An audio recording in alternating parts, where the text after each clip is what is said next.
লিটন দাস দিনের পর দিন চান্স পেয়ে যাচ্ছে, বাট এনামুল হক বিজয় কেন চান্স পাচ্ছে না? মানে সে কেমন কোচ? 10 রান না করলেও আমি লিটন দাসকে চাই। তার মানে এখানে অনেক ব্যাপার আছে। বড় একটা ভক্ত, তার এমন কোনো খেলা নাই যে আমি দেখি না। এনসিএল, ডিপিএল, তারপরে বিপিএল, এমন কোনো খেলা নাই যে আসলে দেখি না। সে আসলে এমন একটা প্লেয়ার, এক ক্ষেত্রে অবহেলিত একটা প্লেয়ার বলা যায়। আসলে সে বছরের পর বছর এত রান করার পরেও সে ন্যাশনাল টিমে চান্স পাচ্ছে না। আসলে এই জিনিসটা আমার কাছে খুবই খারাপ লাগে একজন ফ্যান্স হয়ে। আর আপনি দেখেন শেষ ম্যাচগুলো আপনার এনসিএলে 100, ঠিক আছে। তারপর আপনার বাকি সবগুলো ম্যাচে আপনার এনসিএল টেস্টে highest second run গেটার।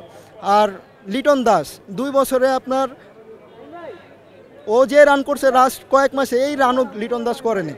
So Liton Das দিনের পর দিন চান্স পেয়ে যাচ্ছে, বাট এনামুল হক বিজয় কেন চান্স পাচ্ছে না? এটা হচ্ছে আমার একটা ফ্যান্স হিসেবে একটা কথা, ঠিক আছে। আমাদের কোচ সুজন উনি বলছে যে লিটন দাস 10 রান না করলেও আমি তাকে দলে চাই। তার মানে সে কেমন কোচ? সে একজন ক্রিকেটারের ভক্ত হয় কিভাবে? একজন ক্রিকেটারের ভক্ত হয় কিভাবে সে বলে 10 রান না করলেও আমি লিটন দাসকে চাই? তার মানে এখানে অনেক ব্যাপার আছে, ঠিক আছে। আর এনামুল হক বিজয় দিনের পর দিন রান করার পরেও সে ন্যাশনাল টিমে চান্স পাচ্ছে না। ওয়াই?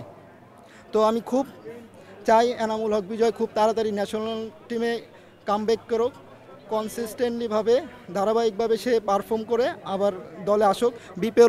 বিপিএলে এখন পর্যন্ত হায়েস্ট সেকেন্ড রান গেটার, সম্ভবত আজকে প্রথম হয়েছে, ঠিক আছে।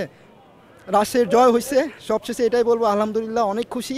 অনেক ভালো ভালো বল করছে, তাসকিনের ক্যাপ্টেন্সি দুর্দান্ত মাশাল্লাহ। আর বিজয়ের ফিল্ডিং মানে বলার বাহিরে, সুপার।